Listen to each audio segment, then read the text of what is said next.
Assalamualaikum warahmatullahi wabarakatuh. Perkenalkan saya Desna Liasari.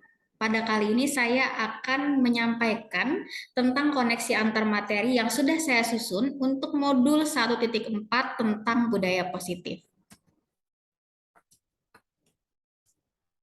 Jadi peran saya dalam disiplin positif adalah membudayakan praktik segitiga restitusi terhadap siswa yang melakukan pelanggaran atau memiliki motivasi yang rendah. Kemudian peran saya dalam motivasi perilaku manusia adalah ada dua, di sini ada hukuman dan penghargaan. Pada ranah hukuman, saya akan melakukan restitusi berdasar kepada penerapan segitiga restitusi. Kemudian untuk penghargaan sendiri dilakukan dalam bentuk apresiasi, jadi bukan reward berupa benda yang secara individu dan kelompok kelas. Jadi di sini penghargaan akan diusahakan sekarang mulai merubah ke dalam bentuk apresiasi. Kemudian peran saya dalam posisi kontrol restitusi adalah diarahkan dalam manajer gitu kontrolnya. Jadi yang sebelumnya saya pemantau akan saya arahkan ke dalam posisi kontrol manajer. Kemudian peran saya dalam keyakinan kelas atau sekolah. Nah, di sini untuk kelas, saya membuat keyakinan kelas bersama siswa dalam pelajaran yang diampu, khususnya mata pelajaran matematika. Dan untuk keyakinan sekolah sendiri, membuat keyakinan sekolah bersama siswa satu angkatan, yaitu kelas 10. Jadi dalam satu angkatan, yaitu di kelas 10, mempunyai keyakinan sekolah yang sama. Karena kebetulan saya mengajar sekarang di kelas 10. Kemudian peran saya dalam kaitannya dengan segitiga restitusi, di mana di sini ada 3 saya bagi ya, ada filosofi pendidikan berdasarkan KHD atau Ki Hajar Dewantara, nilai dan peran guru penggerak, serta visi dari guru penggerak. Jadi untuk filosofi pendidikan dari Ki Hajar Dewantara adalah menyesuaikan pengajaran, pembelajaran, serta komunikasi kepada siswa sesuai dengan kodrat alam dan kodrat zaman. Penyesuaian ini dilakukan dengan melakukan praktik segitiga restitusi kepada diri pribadi. Kemudian dari ranah nilai dan peran guru penggerak, jadi yang pertama di sini menggerakkan murid yaitu menjunjung dan menumbuhkan rasa menghargai, bertanggung jawab dan mandiri. Dari nilai dan peran guru penggerak pada bagian menggerakkan rekan guru, yaitu memberikan contoh bekerja keras dan saling membantu antar rekan guru. Kemudian nilai dan peran saya pada guru penggerak juga menggerakkan komunitas sekolah dengan menunjukkan etos kerja yang tinggi. Jadi yang ketiga untuk kaitan segitiga restitusi pada ranah visi guru penggerak adalah mewujudkan siswa berprofil pelajar Pancasila.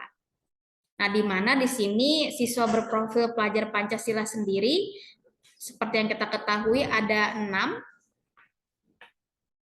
yaitu yang pertama beriman, bertakwa kepada Tuhan Yang Maha Esa, dan berakhlak mulia. Kemudian berkebinekaan global, bergotong royong, kreatif, bernalar kritis, dan mandiri.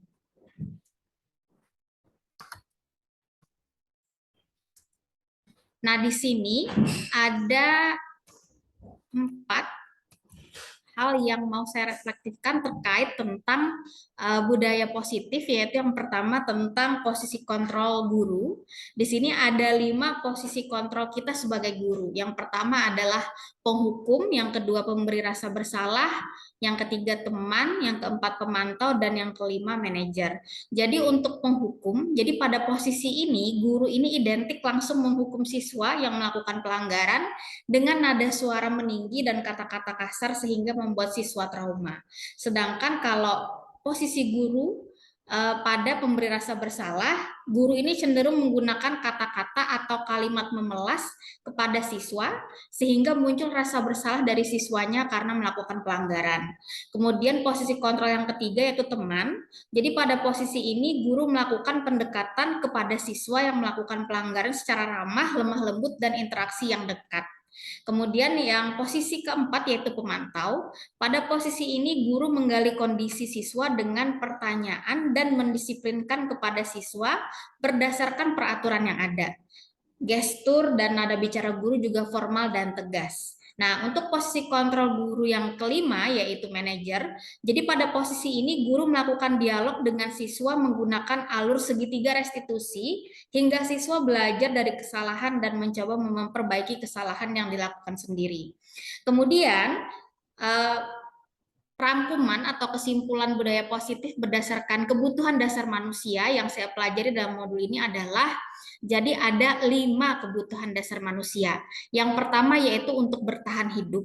Nah, jadi untuk bertahan hidup ini adalah kebutuhan dan bersifat fisiologis untuk bertahan hidup, misalnya kesehatan, rumah, dan makanan.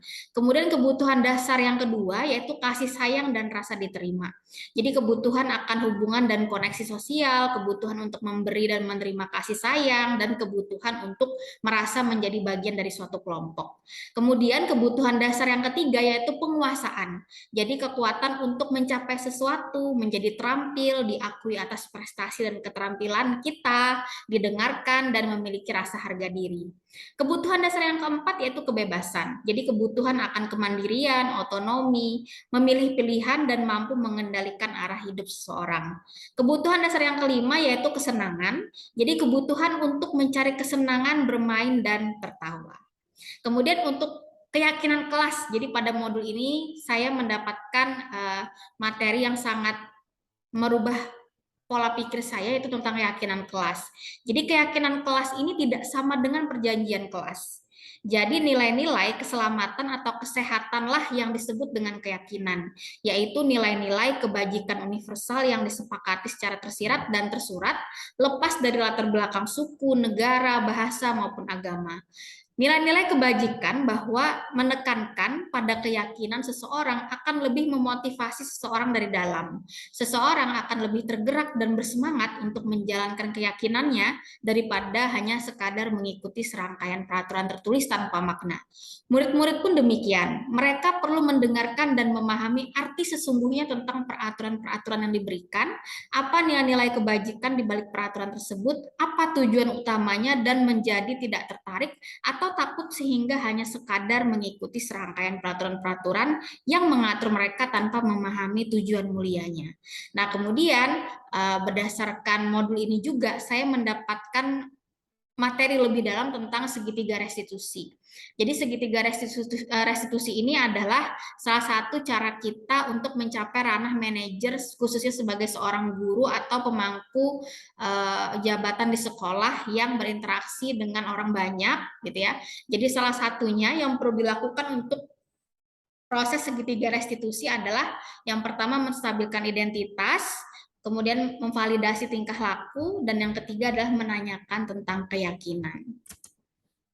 Nah, hal menarik yang di luar dugaan saya untuk materi budaya positif, khususnya segitiga restitusi ini, ternyata hampir mirip dengan coaching. Nah, di mana dalam segitiga restitusi ini kan kita tidak ada memberikan langsung informasi langsung bahwa salahnya siswa misalnya pada ranah ini, tapi kita menggali kesadaran dari siswanya sendiri terhadap kesalahannya menggunakan pertanyaan-pertanyaan.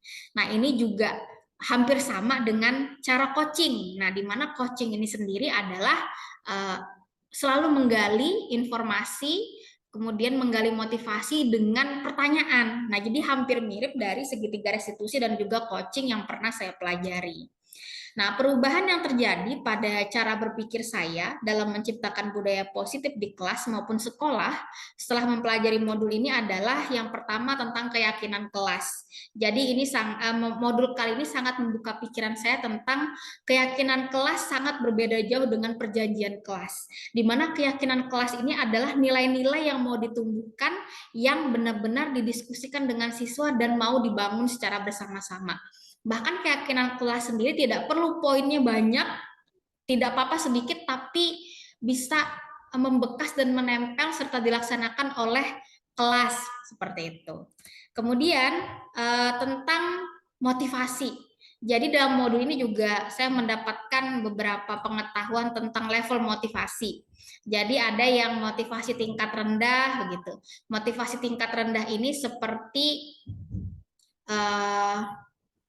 misalnya seseorang ini bersemangat untuk mendapatkan penghargaan, motivasinya karena takut dihukum. Nah, ini salah satu motivasi tingkat rendah. Kemudian motivasi yang lebih tinggi dari motivasi yang takut dihukum tadi adalah motivasi karena imbalan. Misalnya kalau misalnya kita melakukan sesuatu yang baik, maka akan diimbali dengan uang misalnya, atau diimbali dengan pujian. Jadi itu motivasi levelnya lebih tinggi daripada level yang rendah tadi. Nah, ada motivasi yang sangat sangat tinggi, yaitu motivasi di mana untuk menghargai diri kita masing-masing. Jadi melakukan sesuatu itu karena percaya akan prinsip dirinya dan apa yang mereka lakukan yang terbaik itu untuk dirinya sendiri. Jadi untuk menghargai diri sendiri itu adalah motivasi yang paling tinggi. Nah, juga dari modul ini saya sangat terbuka pikiran tentang reward dan punishment. Jadi ternyata reward dan punishment ini bisa jadi sama saja. Misal kita memberikan reward, sebenarnya itu juga punishment untuk mereka sendiri begitu. Karena ketika kita memberikan reward kepada satu anak, bagaimana dengan anak yang lain? Jadi justru kita memberikan reward pada satu anak itu seperti memberikan hukuman atau perasaan tidak nyaman untuk siswa yang lain di kelas. Nah, jadi makanya di awal saya bilang bahwa saya akan mencoba untuk merubah reward tidak dalam bentuk benda atau hal lain, tapi dalam bentuk apresiasi. Nah, kemudian juga saya mendapatkan tambahan ilmu tentang posisi kontrol seorang guru.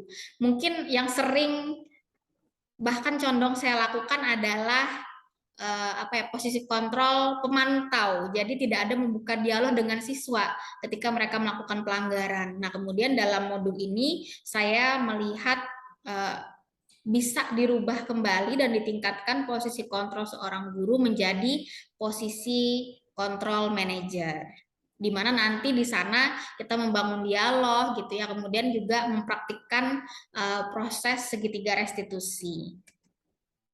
Di mana di sini, kemudian juga saya juga mulai mendalami tentang kebutuhan dasar manusia, di mana di sini bisa kita hubungkan dengan siswa. Kenapa si siswa ini cenderung lebih suka bermain ketika belajar? Jadi kita ternyata menyadari bahwa ya kebutuhan dasar manusia ya untuk kesenangan juga ada seperti itu. Jadi dari 5 kebutuhan dasar manusia ini kita bisa coba mulai terbuka pikiran, khususnya saya sebagai seorang guru, untuk melihat pelan-pelan kebutuhan dasar dari siswa saya khususnya di kelas.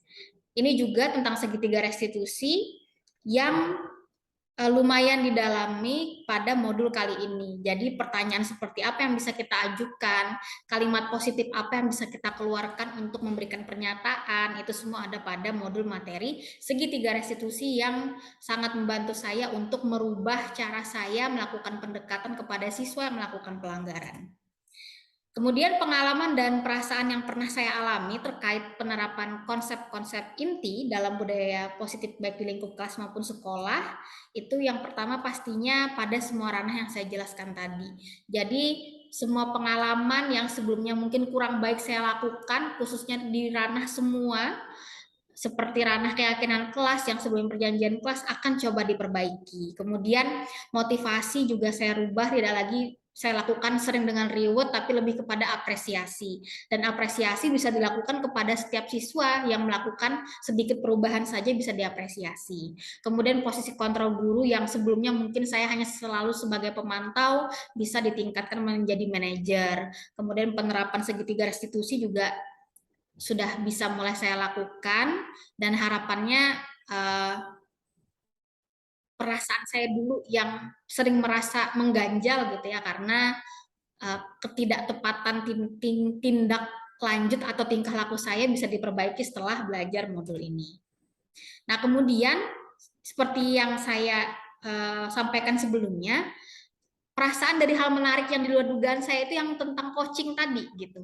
Ternyata sebenarnya bisa segitiga restitusi ini kita gabungkan juga dengan coaching yang mungkin bisa digabungkan jadi bisa memantapkan lagi proses dari segitiga restitusi atau dialog menggunakan segitiga restitusi dengan siswa yang melakukan pelanggaran-pelanggaran di sekolah, atau bahkan tidak yang untuk siswa melakukan pelanggaran saja, tapi untuk siswa yang melakukan hal-hal bagus juga bisa dengan dialog menggunakan segitiga restitusi.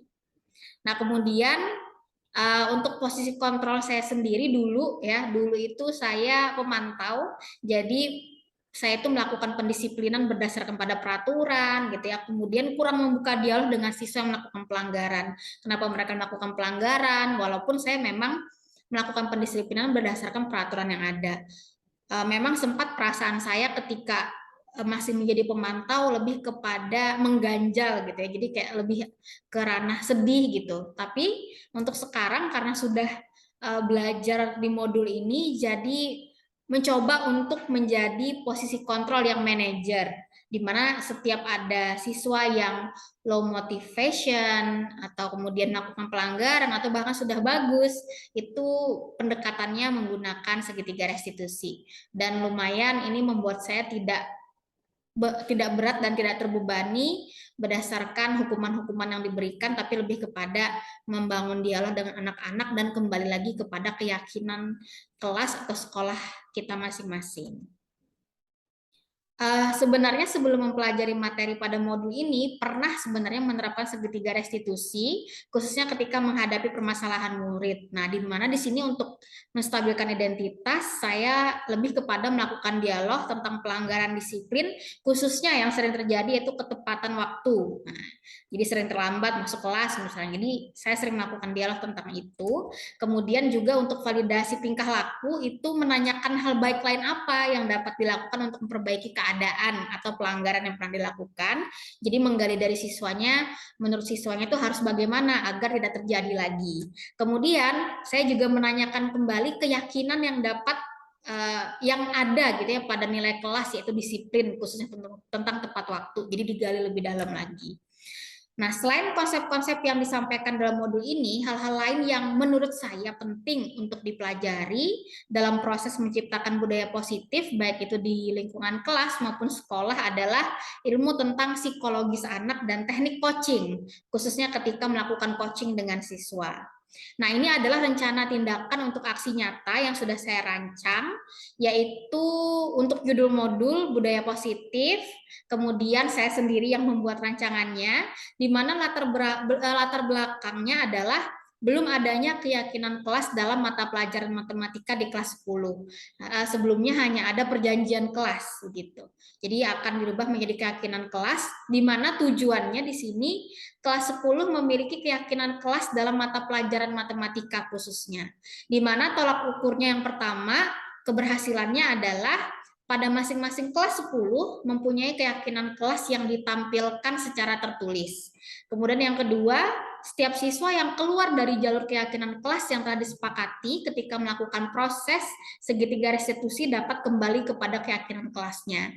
Nah, lini masa tindakan yang akan dilakukan yang pertama adalah melakukan diskusi dan finalisasi keyakinan kelas dalam mata pelajaran matematika, yaitu minggu ke-1 November 2022. Kemudian yang kedua, mendokumentasikan hasil keyakinan kelas dalam bentuk poster dan ditempelkan di kelas, yaitu minggu ke-2 November 2022. Dan yang ketiga adalah melakukan proses keyakinan kelas hingga akhir semester ganjil November sampai Desember 2022. Nah, pastinya dukungan yang saya butuhkan adalah dukungan dari seluruh siswa kelas 10 itu sendiri, manajemen sekolah, dan juga rekan guru sekolah. Demikian hasil reflektif dan juga rancangan tindakan untuk aksi nyata, koneksi antar materi untuk modul 1.4 budaya positif yang telah saya lakukan. Wassalamualaikum warahmatullahi wabarakatuh.